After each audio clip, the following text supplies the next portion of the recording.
Hey guys, welcome back to our channel. അപ്പോൾ ഇന്ന് നമ്മൾ കാണാൻ പോകുന്നത് ഓൾവേസ് ഹോം എന്ന ചൈനീസ് ഡ്രാമയുടെ 9ാമത്തെ എപ്പിസോഡാണ്.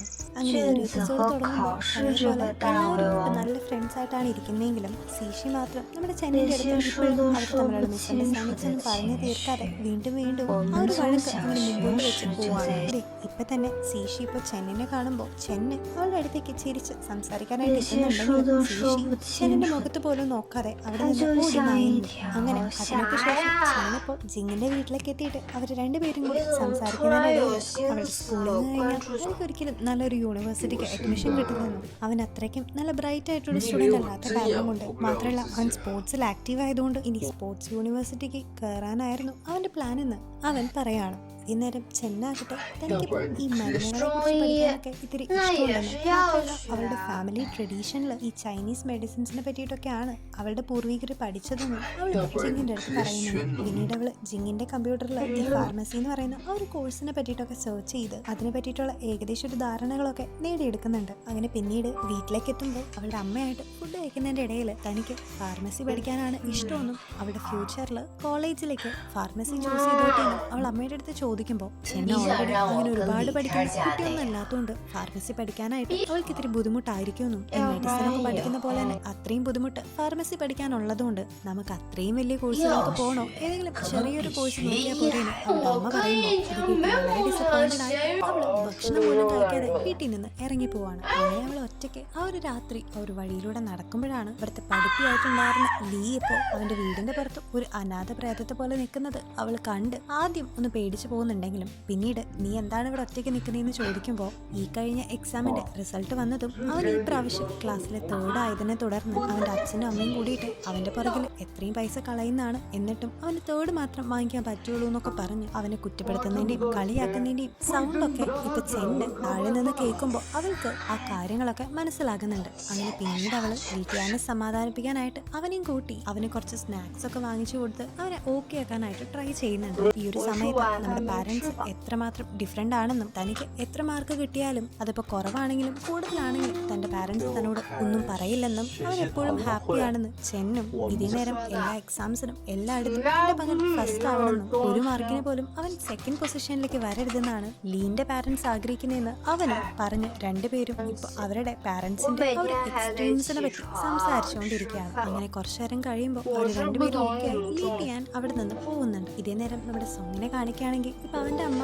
അവനെ വിളിച്ചിട്ട് അവന് റിവൈസ് ചെയ്യാനും നോക്കാനും ഒക്കെ ആയിട്ട് അവന് ഇഷ്ടമില്ലാത്ത ഏതോ ഒരു കോഴ്സിന്റെ ഡീറ്റെയിൽസ് ഒക്കെ അവന്റെ കയ്യിൽ കൊടുക്കുമ്പോൾ ഓൾറെഡി മെഡിസിൻ പഠിക്കാനായിട്ട് ആഗ്രഹമുണ്ടായിരുന്ന സോങ്ങിന് അത് കാണുമ്പോൾ വിഷമവും ദേഷ്യവും അവന് വീട് വിട്ട് പുറത്തേക്ക് ഇറങ്ങുന്നുണ്ട്. കാരണം സോങ്ങിനെ സംബന്ധിച്ച് അവന്റെ ഇഷ്ടം മെഡിസിൻ പഠിക്കാനാണെന്ന് ഒരിക്കലും അവന്റെ വീട്ടിൽ പറയാനായിട്ട് സാധിച്ചിരുന്നില്ല. കാരണം ഓൾറെഡി അവന്റെ അമ്മയ്ക്ക് ഈ ഒരു ഡോക്ടർ എന്ന് പറയുന്ന പ്രൊഫഷനോട് അത്രയും ദേഷ്യം ആയിരുന്നതുകൊണ്ട് ഒരിക്കലും ഉറപ്പായിരുന്നു. അങ്ങനെ വീട്ടിൽ നിന്ന് ഇറങ്ങിയിട്ടുള്ള സോങ്ങും ചെന്നും കൂടി ഇപ്പൊ ഒരേ സമയത്ത് ടർഫിൽ കളിച്ചുകൊണ്ടിരുന്ന ഇവിടെ ജിങ്ങിന്റെ അടുത്തേക്ക് വരുന്നുണ്ട്. ഇതേ നേരം ജിങ് ആകട്ടെ ഒരു ഫുട്ബോൾ പ്ലെയർ ആവുന്ന അവന്റെ അംബീഷനിലേക്ക് ഒരു പടി മുകളിലേക്ക് പോയിക്കൊണ്ടിരിക്കുകയായിരുന്നു. കാരണം ഈ അടുത്തായിട്ട് അവരുടെ സ്കൂളിൽ വലിയൊരു ഫുട്ബോൾ ഇവന്റ് നടക്കുന്നുണ്ടെന്നും അതിന് കോച്ചായിട്ട് എത്തുന്നത് നാഷണൽ ആയിട്ടുള്ള ടീമിന്റെ തന്നെ കോച്ചായതുകൊണ്ട് അയാളുടെ മുമ്പിൽ എങ്ങനെയെങ്കിലും ഒരു റെക്കഗ്നിഷൻ പിടിച്ചു പറ്റാണെങ്കിൽ ഒരു ആഗ്രഹം പോലെ തനിക്കൊരു നല്ല ഫുട്ബോൾ പ്ലെയർ ആവാൻ പറ്റുമെന്ന് ജിങ് ഇപ്പോൾ അവന്റെ ഫ്രണ്ട്സിന്റെ അടുത്ത് പറഞ്ഞ് നേരെ തന്നെ കളിക്കാനായിട്ട് ചെല്ലുന്നുണ്ട്. അങ്ങനെ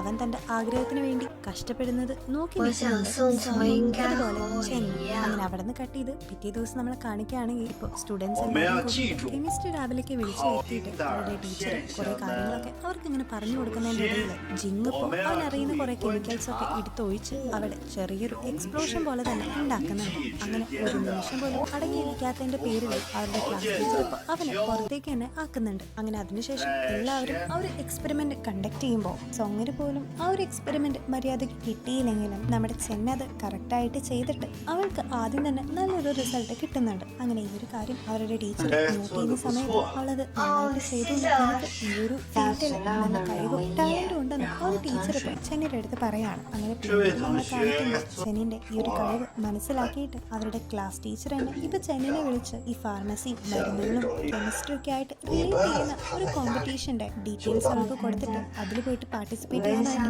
അവളോട് ആവശ്യപ്പെടുന്നുണ്ട്. ഇതേ നേരം തന്നെ ലീറ്റിയാൻ എന്ന ആ ഒരു പഠിപ്പി അങ്ങോട്ട് വരികയും അവരുടെ ക്ലാസ് ടീച്ചറിന്റെ അടുത്ത് നിന്ന് ഒരു മാത്സ് ഒളിമ്പിയാഡിൽ ആണ് അവൻ പാർട്ടിസിപ്പേറ്റ് ചെയ്യുന്നതെന്ന് പറയുമ്പോൾ അതെന്താ പെട്ടെന്ന് നീ ഇംഗ്ലീഷ് മത്സരത്തിൽ നിന്ന് മാത്സിലേക്ക് ചാടിയെന്ന് അവരുടെ ക്ലാസ് ടീച്ചർ ചോദിക്കുന്നത് കേൾക്കുന്നുണ്ട്.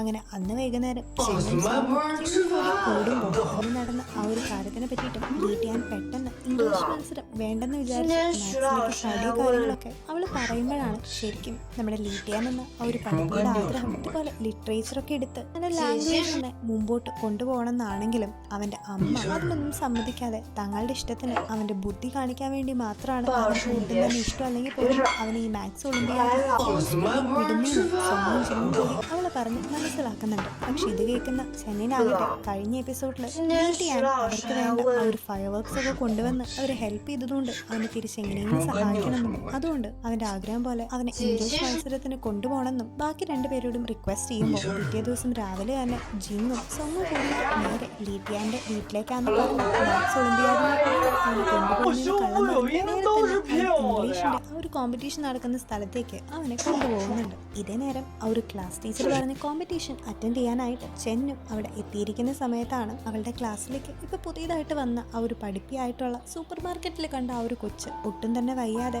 വളരെയധികം സ്റ്റൊമക് കേക്ക് എടുത്തിട്ട് അവിടെ ഇരിക്കുന്നത് ചെന്ന് കാണുന്നത്. അങ്ങനെ ഇപ്പൊ ചെന്ന് ഓടി അവളുടെ അടുത്തേക്ക് പോകുന്നുണ്ട്.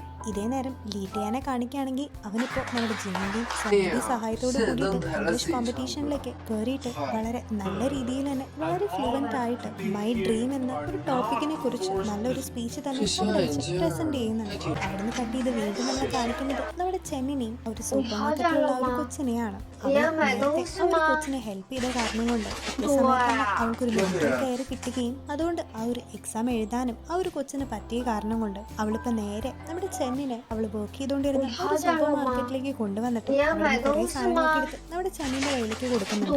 ഇതുകൊണ്ട് ചെന്ന് അതിലേക്ക് നിൽക്കുമ്പോഴാണ് ആ ഒരു കടയുടെ ഓണർ ആയിട്ടുള്ള അവളുടെ തന്നെ അച്ഛൻ അങ്ങോട്ടേക്ക് വന്നിട്ട് ഇതാരാണെന്ന് അവളുടെ അടുത്ത് ചോദിക്കുന്നത്. അപ്പോഴാണ് അവള് ശരിക്കും ഈ ഒരു കടയിലെ സ്റ്റാഫ് അല്ലെന്നും പകരം അതിന്റെ ഓണറുടെ മകളാണെന്നും ചെന്നിന് മനസ്സിലാകുന്നത്.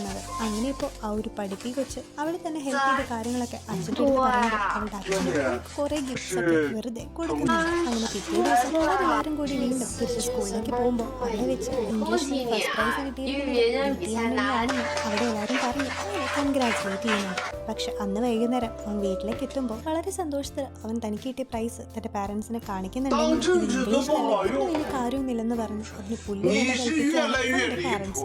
ഇതേ നേരം ചെന്നിനെ കാണിക്കുകയാണെങ്കിൽ അവളിപ്പോൾ അവളുടെ അമ്മയുടെ അടുത്ത് വന്നിട്ട് ഇന്ന് നടന്ന കാര്യങ്ങളൊക്കെ പറയുന്നുണ്ട്. അപ്പോഴാണ് നേരത്തെ ആ ഒരു പഠിപ്പി കൊച്ചിന് വയ്യാതിരിക്കുമ്പോൾ ചെന്ന് വന്ന് അവളുടെ അടുത്ത് സംസാരിച്ചതിലൂടെ ആ ഒരു കൊച്ചിന്റെ പീരീഡ്സ് ആണെന്നും അതിന്റെ ക്രാംസിന് അവൾ കഴിച്ചുകൊണ്ടിരുന്ന ആ രണ്ട് മരുന്നുകൾ ഒരുമിച്ച് കഴിക്കേണ്ട മരുന്നുകളല്ലെന്നും അതിൽ ഏതെങ്കിലും ഒരെണ്ണം മാത്രമേ കഴിക്കാൻ പറ്റുള്ളൂ എന്ന് ആ ഒരു മരുന്നുകളുടെ പേര് തന്നെ കണ്ടപ്പോൾ പറഞ്ഞതും അങ്ങനെ ചെന്നിന്റെ ആ ഒരു അഡ്വൈസ് കാരണം കൊണ്ട് അവർക്ക് നല്ല രീതിയിൽ തന്നെ എക്സാം എഴുതാൻ പറ്റിയ കാര്യങ്ങളൊക്കെ ചെന്നിപ്പോൾ അവളുടെ അമ്മയുടെ അടുത്ത് പറയുന്നുണ്ട്. ഇതിലൂടെ തന്നെ തനിക്ക് ഫാർമസി പഠിക്കാനായിട്ട് സാധിക്കുമെന്നും അതിന് ഒരു നല്ലൊരു എക്സാമ്പിൾ ആണ് ഇതെന്നൊക്കെ ചെന്നിപ്പോൾ അവളുടെ അമ്മയുടെ അടുത്ത് പറയുമ്പോൾ അവളുടെ അമ്മ ചെന്ന് പഴയ അവരുടെ ഒരു ഏൻഷ്യൻ ട്രഡീഷന്റെ മരുന്നുകളൊക്കെ എഴുതിയിട്ടുള്ള ഒരു ബുക്ക് അവൾക്ക് എടുത്ത് കൊടുക്കുന്നുണ്ട്. ഇതേ നേരം നമ്മുടെ സോങ്ങിനെ കാണിക്കുകയാണെങ്കിൽ ഈ മെഡിസിൻ പഠിക്കണമെന്ന് അതിതീവ്രമായിട്ടുള്ള ആഗ്രഹം ഉണ്ടായിരുന്ന സോങ് ഇപ്പോൾ അവന്റെ പാരന്റ്സ് ആരും കാത്തു വരുന്ന മെഡിസിൻസിന്റെ ബുക്കുകളൊക്കെ വായിക്കുന്നുണ്ട്. ഇതേ നേരം നാളെയാണ് ജിങ് പറഞ്ഞ ആ ഒരു ഫുട്ബോളിന്റെ ടൂർണമെന്റ് നടക്കുന്നത്. സോ അതുകൊണ്ട് എന്റെ അമ്മയ്ക്കാണെങ്കിൽ അവൻ ഈ ടൂർണമെന്റ് ഒന്നും പോകുന്നത് യാതൊരു ഇഷ്ടമല്ലാത്തതുകൊണ്ട് എന്റെ പപ്പയുടെ അടുത്ത് പറഞ്ഞ് അമ്മേനെ എങ്ങനെയെങ്കിലും കൊണ്ടുവരാൻ പറഞ്ഞിട്ട് ജിങ് ഇപ്പോൾ അവന്റെ അച്ഛന് 2 ടിക്കറ്റ്സ് കൊടുക്കുന്നുണ്ട്. അങ്ങനെ പിറ്റേ ദിവസം നമ്മൾ കാണിക്കുകയാണെങ്കിൽ ചെന്നും സോങ്ങും ഇപ്പൊ ജിങ്ങിന്റെ മാച്ച് എന്തായെന്ന് ആലോചിച്ച് അത് വെറിയിലായിട്ടിരിക്കുമ്പോൾ വേറൊരു കുട്ടി വന്നിട്ട് ജിങ്ങിന് എന്തോ സംഭവിച്ചു എന്ന് അടുത്ത് പറയുമ്പോൾ ഒരു വേഗം തന്നെ ടൂർണമെന്റ് നടക്കുന്ന ആ ഒരു സ്ഥലത്തേക്ക് ഓടിച്ചെല്ലുന്നു. സോങ്ങ് കാണുന്നത് വളരെ വീക്കായിട്ട് കാല് വളരെയധികം വേദന എടുത്ത് ഒന്ന് അനങ്ങാൻ പോലും പറ്റാത്ത ജിങ്ങിനെയാണ്. അങ്ങനെ സോങ് ഇപ്പൊ വേഗം ജിങ്ങിനെ എടുത്ത് നേരെ അവനെ ഹോസ്പിറ്റലിലേക്ക് കൊണ്ടുപോകുന്നുണ്ട്. പിന്നീട് അവിടേക്ക് ചെന്ന് അവരുടെ ബാഗൊക്കെ എടുത്ത് എത്തിച്ചേരുമ്പോൾ അവൾ ആയിട്ട് ജിങ്ങിനെ കാണാനായിട്ട് നിൽക്കുമ്പോൾ അകത്ത് ജിങ്ങിന്റെ അമ്മയും അച്ഛനും വന്നിട്ടുണ്ടെന്നും സോങ് പറയുന്നതിന്റെ ഇടയിൽ അവർ പുറത്തേക്ക് വന്നിട്ട് ജിങ്ങിന് ഒരു ഒക്യുപേഷണൽ ഡിസീസ് ആണെന്നും അവൻ ഒരുപാട് സ്ട്രെസ് ചെയ്ത കാരണം കൊണ്ട് അവന്റെ കാലിനുണ്ടായിട്ടുള്ള പ്രശ്നമാണെന്നും ഇത് മാറാനായിട്ട് അത്യാവശ്യം സമയം എടുക്കുമെന്നും പക്ഷെ എന്തൊക്കെ ആയാലും നിങ്ങൾ പേടിക്കണ്ടെന്നും ജിങ് പൂർവാധിക ശക്തിയോടെ തിരിച്ചു വരുമെന്നും അവന്റെ പാരന്റ്സ് എന്ന് പറഞ്ഞ് സ്വയവും അതുപോലെ ചെങ്ങനെയും സോങ്ങിനെയും ഇപ്പൊ ആശ്വസിപ്പിക്കുകയാണ്. അങ്ങനെ പിന്നീട് അവർ ചെന്നിനെയും സോങ്ങിനെയും വീട്ടിലേക്ക് പറഞ്ഞു വിട്ട് പരസ്പരം സംസാരിക്കുമ്പോൾ ജിങ്ങിന് ഇങ്ങനെ എന്തെങ്കിലും പറ്റുമെന്നും അവൻ ഒരു ദിവസം ഇതുപോലെ കാലിന് വയ്യാണ്ടാവുമെന്നും തനിക്ക് പേടിയുണ്ടായിരുന്നു എന്നും അതുകൊണ്ടാണ് ജിങ്ങിനെ ഫുട്ബോൾ കളിക്കുന്നതിൽ നിന്നും ഞാൻ വിലക്കിയതെന്നും അമ്മയപ്പോൾ അവന്റെ അച്ഛൻ്റെ അടുത്ത് പറയുന്നത്. ഇതേ നേരം ഞങ്ങളുടെ ചെറുപ്പത്തിൽ തങ്ങൾക്ക് ഒരു ഫുട്ബോൾ പ്ലെയർ ആവാനായിരുന്നു ആഗ്രഹമെന്നും പക്ഷെ അവൾക്ക് വേണ്ടി അവളെ കല്യാണം കഴിക്കാൻ വേണ്ടിയിട്ടാണ് അവൾ പറഞ്ഞത് പ്രകാരം തങ്ങൾക്ക് അത് ഉപേക്ഷിക്കേണ്ടി വന്നതെന്നും അവന്റെ അച്ഛൻ ഇപ്പൊ പറഞ്ഞ് അവിടെ വെച്ച് അവർ രണ്ടുപേരും കൂടി ചെറുതായിട്ട് വഴക്കിടുന്നുണ്ട്.